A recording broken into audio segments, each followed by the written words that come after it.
Hello friends, आज का जो अपना टॉपिक है वो है अमाइन का टॉपिक है। Is the most important topic of your point exam of view. Amine की जब हम बात करते हैं तो सबसे पहले आता है कि अमाइन क्या होते हैं। अमाइंस आर डेरिवेटिव्स ऑफ, जो अमाइन होते हैं ये डेरिवेटिव्स होते हैं। किसके डेरिवेटिव होते हैं? अमाइन जो होते हैं ये डेरिवेटिव पाए जाते हैं अमोनिया के। किसके डेरिवेटिव होते हैं? अमोनिया के डेरिवेटिव पाए जाते हैं। ठीक है। अब दूसरी बात ये आती है कि the types of the amine की जब हम बात करते हैं तो ये हमारे पास मेनली दो टाइप के होते हैं। एक होता है एलिफेटिक अमाइन, एक अपने पास होगा एलिफेटिक अमाइन और दूसरा हमारे पास होगा एरोमेटिक अमाइन। एक होता है एलिफेटिक अमाइन और एक होता है अपने पास एरोमेटिक अमाइन होता है। एलिफेटिक अमाइन का मतलब होता है कि जो अपने पास अमाइन ग्रुप होता है, अमाइन ग्रुप अपने पास क्या होता है? NH3 ग्रुप होता है। इसको आप अमाइन ग्रुप बोलोगे। ये क्या होता है आपके पास? अमाइन ग्रुप होता है। ठीक है। अभी मेरे को इसी अमाइन ग्रुप को मैं आपको एलिफेटिक और एरोमेटिक दोनों बना के दिखाऊंगी। कैसे बनेगा वो देखो। अगर हम इसके अंदर मोस्टली SN2 टाइप की रिएक्शंस होती हैं। SN2 का मतलब होता है सब्स्टिट्यूशन न्यूक्लियोफिलिक बाईमोलिकुलर रिएक्शन, भी हम इसको मतलब सब्स्टिट्यूशन न्यूक्लियोफिलिक बाईमोलिकुलर रिएक्शन के अंदर भी हम इसको कंसिडर कर सकते हैं। अभी इसमें क्या होता है कि देखो, आप इसके इस अमाइन ग्रुप के अगर एक हाइड्रोजन को हटा के और इसमें एक मिथाइल ग्रुप को अटैच कर दोगे, जैसे कि CH3NH2, तो ये क्या बन गया आपके पास? प्राइमरी अमाइन ग्रुप बन गया। क्या बन गया? प्राइमरी अमाइन ग्रुप बन गया। सेम ऐसे ही आप दो CH3 ग्रुप को लगा के, दो CH3 ग्रुप को आप इस NH3 के अंदर ऐड करोगे तो आप दो H2 को भी तो बाहर निकालोगे। जब दो H2 को बाहर निकालोगे तो नाइट्रोजन के साथ दो CH3 ग्रुप क्या हो जाएंगे? दो CH3 ग्रुप अटैच हो जाएंगे और दो हाइड्रोजन बाहर निकल जाएंगे। ये अपने पास क्या बन गया? सेकेंडरी अमाइन बन गया। ये अपने पास क्या हो गया? सेकेंडरी अमाइन बन गया। सेम ऐसे ही जब आप इसके अंदर तीन CH3 ग्रुप को ऐड करोगे, इसके अंदर जब आप यहाँ पे कितना आता है? 3, मतलब 3 मिथाइल ग्रुप को आप इस अमाइन के अंदर ऐड करोगे तो तीनों के तीनों हाइड्रोजन बाहर निकल जाएंगे और इसके साथ 3 क्या हो जाएंगे? 3 मिथाइल ग्रुप अटैच्ड हो जाएंगे। ठीक है, 3 मिथाइल ग्रुप अटैच हो जाएंगे तो इसको हम बोलेंगे टर्सरी अमाइन। इसको हम क्या बोलेंगे? टर्सरी अमाइन बोलेंगे। तो ये तो हमारे पास क्या थी? सिंपल टाइप के क्लासिफिकेशन के अंदर आता था कि अपने सेम टाइप का ही, मतलब इसमें एल्काइल ग्रुप को अटैच किया। और ये ऐसे भी आ सकता है कि अमाइन के अंदर मतलब नाइट्रोजन के साथ एल्काइल या फिर एराइल ग्रुप अटैच हो। एल्काइल का मतलब होता है नॉर्मल एलिफेटिक, जो मतलब रिंग, जो ओनली साइड मतलब चेन को शो करते हैं, जैसे कि एल्काइल ग्रुप हो गया। एराइल का मतलब होता है जैसे कि बेंजिल ग्रुप, जैसे कि कोई रिंग वाली स्ट्रक्चर वाले होते हैं ना, जैसे C6H5 हो गया। ये कोई अगर नाइट्रोजन के साथ ऐसे ग्रुप कोई अटैच होंगे तो उनको हम बोलेंगे एरोमेटिक अमाइन बोलेंगे। अब हम डिस्कस करते हैं कि एरोमेटिक जो अमाइन होते हैं वो क्या होते हैं। अब हम डिस्कस करते हैं कि जो अपने पास एरोमेटिक अमाइन होते हैं वो क्या होते हैं। एरोमेटिक अमाइन का मतलब होता है सेम वही बनेगा। अपने पास NH3 होता है, मतलब अमाइन होता है।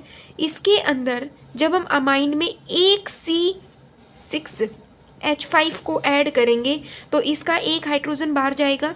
तो यहाँ पे क्या होगा? नाइट्रोजन के साथ दो हाइड्रोजन ग्रुप ऐड होंगे और एक इसके साथ C6H5 ऐड होगा। तो हम इसको बोलेंगे प्राइमरी एराइल अमाइन। इसको हम क्या बोलेंगे? प्राइमरी एराइल अमाइन बोलेंगे। सेम ऐसे ही जब इसमें दो C6H5 मतलब दो एराइल ग्रुप अटैच होंगे और इसके दो एराइल ग्रुप अटैच होंगे तो इसके दो हाइड्रोजन बाहर जाएंगे। तो दो हाइड्रोजन बाहर निकल गए ना, तो यहाँ पे दो अपने पास ये C6H5 अटैच हो जाएंगे। तो इसको हम क्या बोलेंगे? ये अपने पास क्या हो गया? सेकेंडरी एराइल अमाइन हो गया।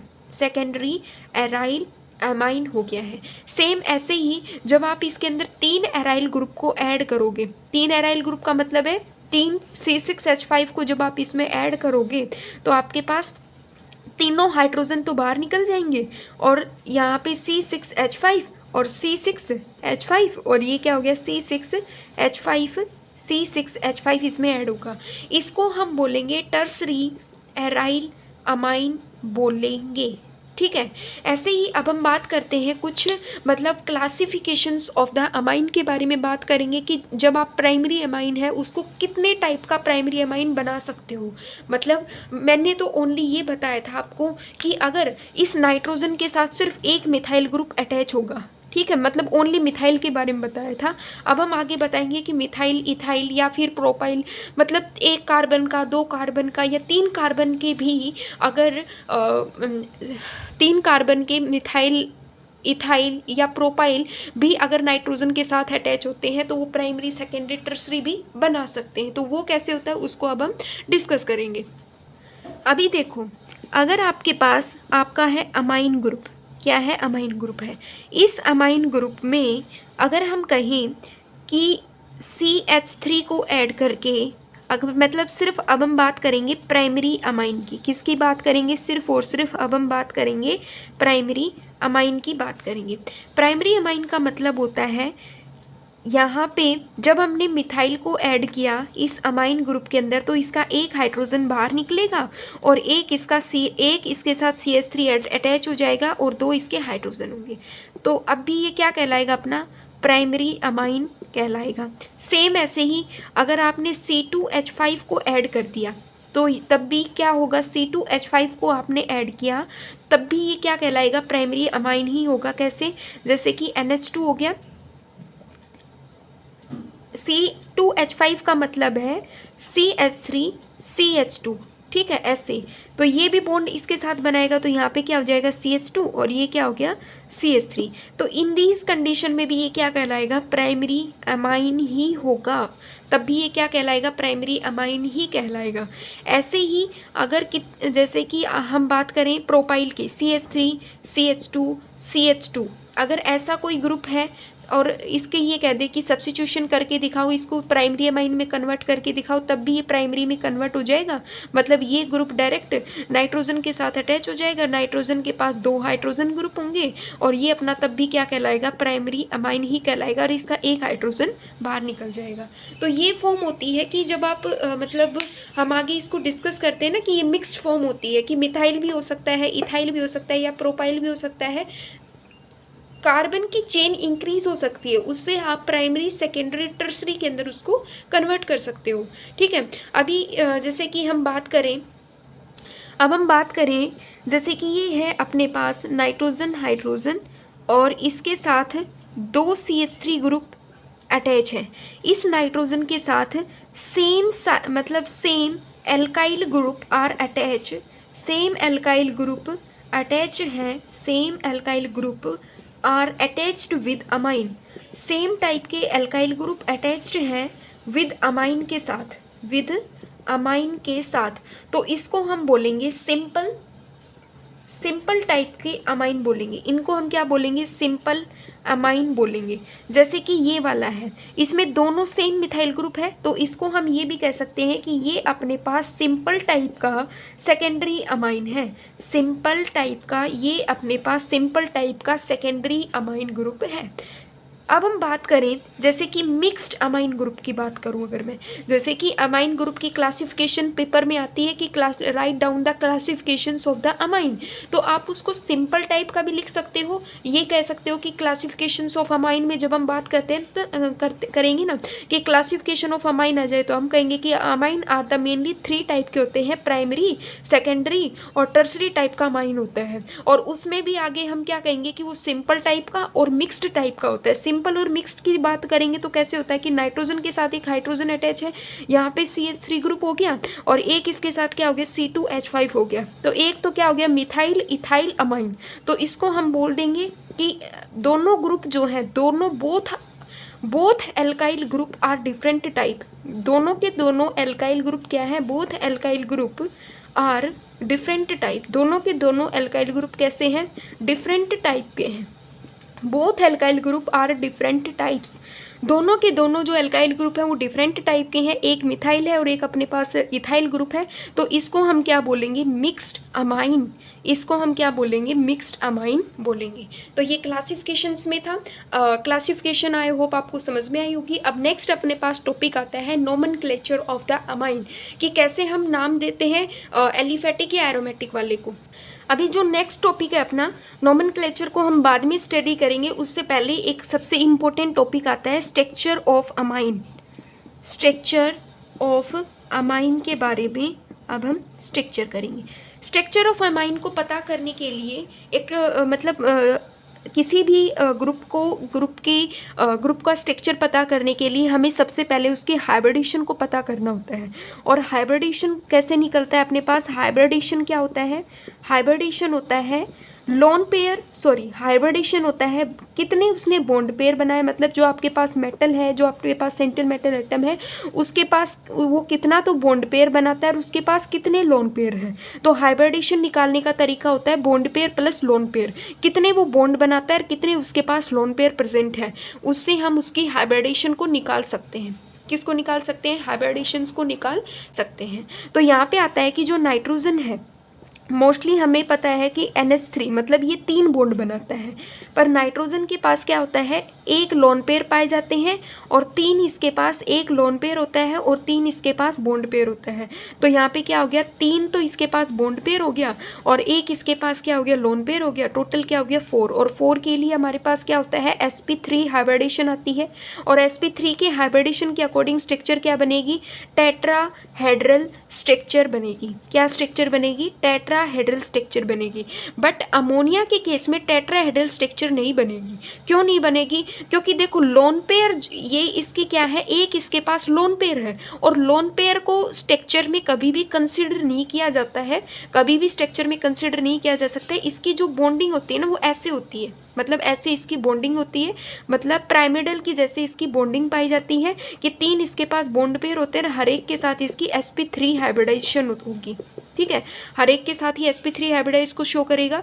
इसके पास एक लोन पेयर होता है, लोन पेयर कभी भी मतलब स्ट्रक्चर के अंदर कंसिडर नहीं किया जाता है, इसलिए अमोनिया की कभी भी टेट्राहेड्रल स्ट्रक्चर नहीं होती है, क्योंकि lone pair is not consider in the structure में लोन पेयर को कंसिडर नहीं किया जाता है। इसलिए इसकी जो स्ट्रक्चर होती है, जो अमोनिया की जो स्ट्रक्चर होती है, जो अमाइन की जो स्ट्रक्चर होती है वो पिरामिडल होती है। कैसी होती है, पिरामिडल होती है, मतलब इसकी जो स्ट्रक्चर होती है वो ऐसी पाई जाती है। ठीक है, और टेट्राहेड्रल भी स्ट्रक्चर तो ऐसे ही होती है, स्ट्रक्चर ऐसे ही होती है, बट ये इसका लोन पेयर बॉन्डिंग में कंसिडर नहीं होता है। इसको जब आप मतलब हिडन करते हो तो आपके पास ये पिरामिडल स्ट्रक्चर आपको ऑब्टेन होती है। सॉरी, ये लोन पेयर नहीं है, ये आपके पास क्या है, बॉन्डिंग को शो करते हैं। ये वाले जो है ना, ये बॉन्डिंग को शो करते हैं। यहाँ पे नेक्स्ट आता है कि नाइट्रोजन्स का बॉन्ड एंगल कितना होता है। अब हम बात करते हैं इसके बॉन्ड एंगल की। तो बॉन्ड एंगल की जब हम बात करते हैं,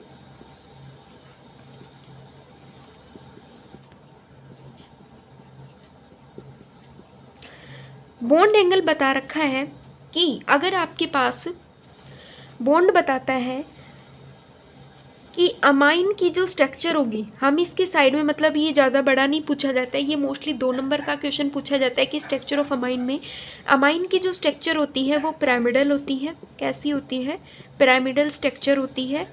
और इसकी स्ट्रक्चर, इसके अंदर sp3 हाइब्रिडेशन कौन सी होती है, हाइब्रिडेशन इसके अंदर sp3 पाई जाती है। इसके अंदर एक लोन पेयर होता है, एक लोन पेयर होते हैं, 3 बॉन्ड पेयर होते हैं, एक लोन पेयर 3 बॉन्ड पेयर होता है। अब दूसरी बात ये होती है कि बॉन्डिंग जो होती है नाइट्रोजन और कार्बन के बीच में जो बॉन्डिंग होती है वो सिग्मा होती है, कार्बन और हाइड्रोजन के बीच में जो बॉन्डिंग होती है वो भी सिग्मा बॉन्ड पाई जाती है। अब इन दोनों के बीच में जो बॉन्ड एंगल होता है ना वो कितने डिग्री का होता है, 108 डिग्री का एंगल पाया जाता है। कितने डिग्री का एंगल होता है, 108 डिग्री का एंगल पाया जाता है। और इसकी sp3 हाइब्रिडेशन होती है और इसके बीच में 108 डिग्री का एंगल पाया जाता है। अब ये आता है कि एक्चुअल में इन टेट्राहेड्रल स्ट्रक्चर हमने क्यों कंसिडर नहीं किया, क्योंकि टेट्राहेड्रल स्ट्रक्चर के अंदर जो बॉन्ड एंगल था वो 109 डिग्री और 28 मिनट का था। कितना था, 28 मतलब 109 डिग्री और 28 मिनट का बॉन्ड एंगल आ रहा था अपना, वो किस लिए आ रहा था, ड्यू टू रिपल्सन के कारण। रिपल्सन किन के बीच में हो रहा था, repulsion due to repulsion of lone pair और बॉन्ड पेयर के बीच में रिपल्सन के कारण ऐसा आ रहा था। बट पिरामिडल के अंदर क्या होता था कि इसका जो बॉन्ड एंगल था वो रिड्यूस हो गया, इसका जो बॉन्ड एंगल था वो क्या हो गया, रिड्यूस हो गया, 108 डिग्री का हो गया है। ठीक है, तो हम ये कहेंगे कि पिरामिडल स्ट्रक्चर ऑफ, हमने ये पिरामिडल स्ट्रक्चर रिप्रेजेंट किया है अमोनिया का, और अमोनिया के अंदर जो बॉन्ड एंगल पाया जाता है वो 108 डिग्री का बॉन्ड एंगल होता है ड्यू टू, और इन दोनों भी मतलब मिथाइल मिथाइल के बीच में भी क्या होता है, रिपल्सन शो होता है, क्योंकि ये सेम ग्रुप है, और एक तो सेम ग्रुप है, दूसरा ये बल्कि ग्रुप भी है। ठीक है, तो ये होता है कि due to the presence of lone pair और बॉन्ड पेयर के कारण इनका जो बॉन्ड एंगल हो गया वो क्या हो गया, रिपल्सन के कारण रिड्यूस हो गया, 108 डिग्री हो गया, मतलब 109 डिग्री और 109 डिग्री 28 मिनट के कारण इनका जो बॉन्ड एंगल है टर्सरी अमाइन के अंदर वो 108 डिग्री का हो गया। तो ये हमारे पास है स्ट्रक्चर ऑफ अमाइन की स्ट्रक्चर है। अब हम बात करते हैं, अब हम डिस्कस करते हैं इनके नोमेनक्लेचर के बारे में कि हम अमाइन को कैसे नाम देंगे।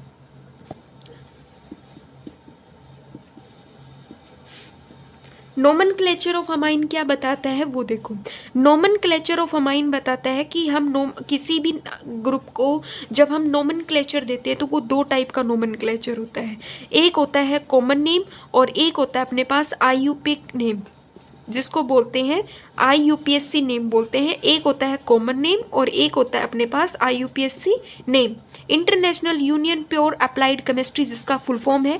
IUPAC का फुल फॉर्म होता है international union pure applied chemistry के अकॉर्डिंग, मतलब किसी भी मॉलिक्यूल को, किसी भी फॉर्मूले को क्या नेम दिया गया है वो रिप्रेजेंट करता है।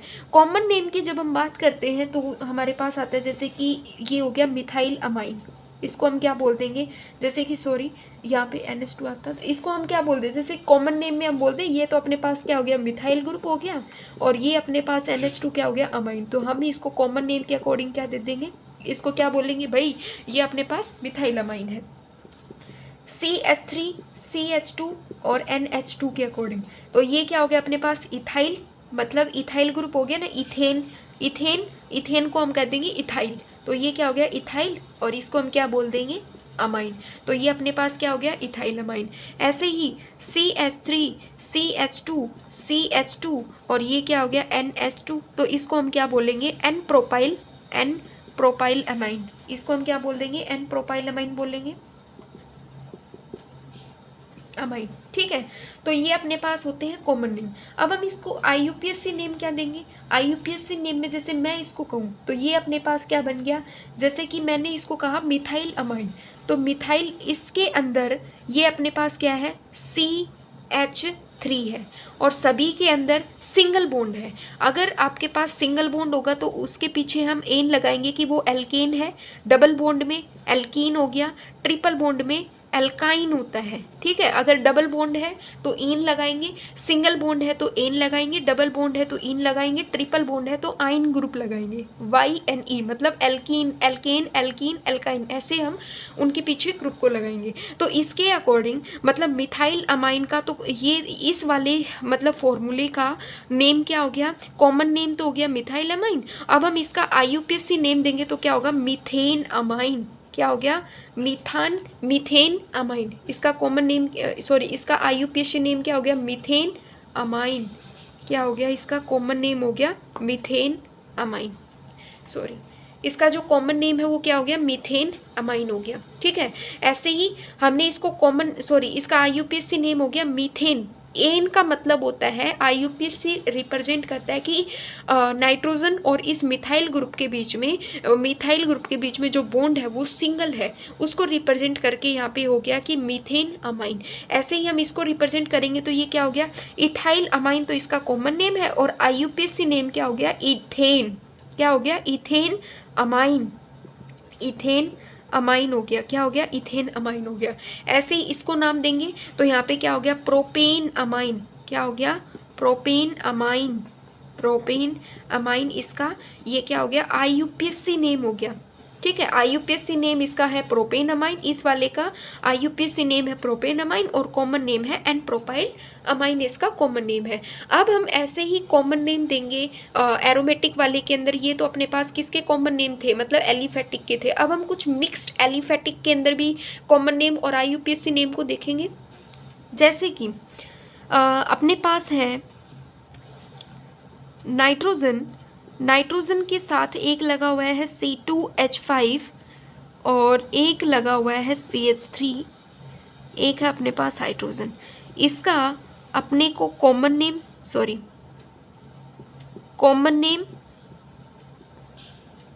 और इसका IUPAC नेम लिखना है।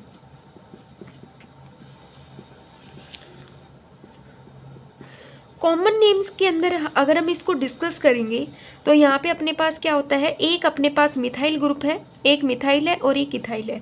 तो हम इसको नाम देंगे, सबसे पहले ही देखो एक मिथाइल है एक इथाइल है, तो ये बताओ इथाइल पहले ई पहले आता है या एम पहले आता है? तो सबसे पहले हम डालेंगे इथाइल। तो कॉमन नेम के अकॉर्डिंग नाम आता है ethyl methyl amine, ethyl methyl amine हो गया है। ठीक है। और IUPAC नेम इसका क्या होगा वो देखो, IUPAC नेम में आएगा एन, मतलब एन मिथाइल अमाइनो इथेन बोलेंगे। उस कंडीशन में इसको जो नाम बोला जाएगा ना वो एन मिथाइल अमाइनो इथेन बोलेंगे। मतलब इसको एन मिथाइल अमाइनो इथेन इसको नाम दिया जाएगा, N methyl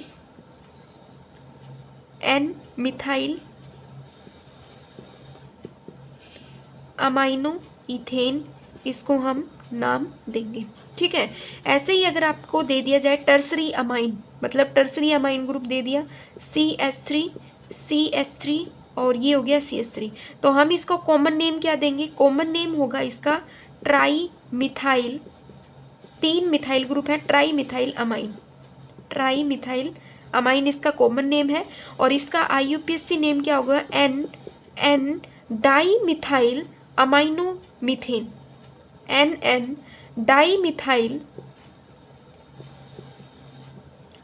methyl amino methane हो गया। ठीक है। और नेक्स्ट ऐसे ही अगर हम और देखते हैं आगे, क्योंकि क्यों होता है, हमने मतलब अगर कोई ये पूछे कि इसको हमने NN डाई मिथाइल, मतलब इन दोनों को साथ नाम दे दिया, फिर इसको बाद में क्यों दिया है? तो इसका कारण होता है कि यहाँ पे देखो CH3 है, ये क्या हो गया? CH3 हो गया, और यहाँ पे ये क्या हो गया? CH3 हो गया। तो मतलब इस नाइट्रोजन के ऊपर कितने बॉन्ड लगे हुए हैं? इस नाइट्रोजन के साथ, मतलब जैसे कि ये फिर इसने इसके साथ अलग बॉन्डिंग की है। इस नाइट्रोजन के साथ एक कार्बन तो ये अटैच हो गया, दूसरा कार्बन ये अटैच हो गया, तीसरा मतलब इसने ये अलग है, फिर इसको अलग कंसिडर कर दिया। तो इस नाइट्रोजन के ऊपर NN डाई मिथाइल और फिर हो गया अमाइनो मीथेन, मतलब अमाइनो और फिर क्या हो गया? मीथेन। ऐसे ही इसके अंदर हमने नाम दिया, तो ये पहले क्या हो गया? ये नाइट्रोजन है, इसके साथ एक CH3 ग्रुप, एक CH3 वाला ग्रुप अटैच है, एक हाइड्रोजन है और एक C2H5 है। तो मतलब ये क्या हो गया? Methyl amino ethane. ऐसे इसको हमने IUPAC नेम दिया है। अब हम IUPAC नेम और कॉमन नेम देख के देखते हैं एरोमेटिक वाले को। अभी ये अपने पास हम इसको नाम देंगे, एरोमेटिक वाले ग्रुप को नोमेनक्लेचर देंगे। तो ये अपने पास क्या हो गया? एनिलीन, इसको हम क्या बोलेंगे? एनिलीन बोलेंगे, एनिलीन। और ये अपने पास कौन सा अमाइन है? क्लासिफिकेशन के अकॉर्डिंग ये अपने पास प्राइमरी अमाइन है। प्राइमरी अमाइन क्यों बोला गया है? प्राइमरी अमाइन इसलिए बोला गया है क्योंकि नाइट्रोजन के साथ 2 हाइड्रोजन है और एक इसका एराइल ग्रुप अटैच है इसके साथ, इसलिए हमने इसको प्राइमरी अमाइन नाम दिया है। अब हम बात करते हैं एनिलीन, तो इसका हो गया कॉमन नेम, और इसका IUPAC नेम क्या होता है? IUPAC नेम होता है बेंजीन अमाइन।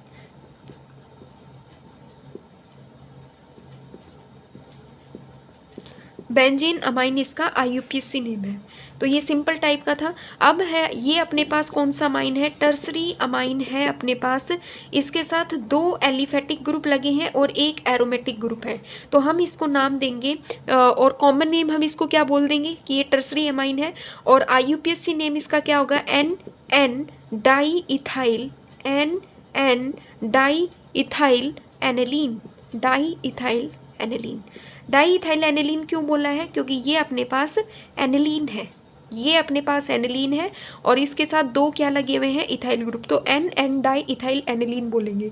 ऐसे ही अगर अपने पास इस नाइट्रोजन के साथ एक हाइड्रोजन ग्रुप लगा हुआ हो, ठीक है, एक क्या लगा हुआ हो, हाइड्रोजन ग्रुप लगा हुआ हो और एक और यहाँ पे भी क्या लगी हुई हो, बेंजीन की रिंग लगी हुई हो, तो हम क्या बोलेंगे इस कंडीशन में भी, इस कंडीशन में ये अपने पास कैसा है, सेकेंडरी अमाइन है और इसको हम नाम देंगे डाईफिनाइल, डाईफिनाइल अमाइन। डाईफिनाइल हो गया मतलब दो फिनाइल डाईफिनाइल और अमाइन ग्रुप हो गया, मतलब ये अपना अमाइन हो गया और 2 बेंजीन रिंग होने के कारण डाईफिनाइल बोल दिया हमने इसको। डाईफिनाइल अमाइन इसका कॉमन नेम हो गया और एक्चुअल में IUPAC नेम देंगे तो क्या देंगे, N phenyl benzene amine, N phenyl benzene amine इसका कॉमन नेम है। तो ये हमारे पास थे नोमेनक्लेचर था और एरोमेट अमाइन के ऊपर हमारा मतलब IUPAC था, इसका इंट्रोडक्शन था, इस स्ट्रक्चर ऑफ अमाइन था, क्लासिफिकेशंस ऑफ अमाइन था। नेक्स्ट जो वीडियो लेक्चर होगी वो होगी कि primary amine, secondary amine, tertiary amine को कैसे बनाया जाता है। Thank you very much.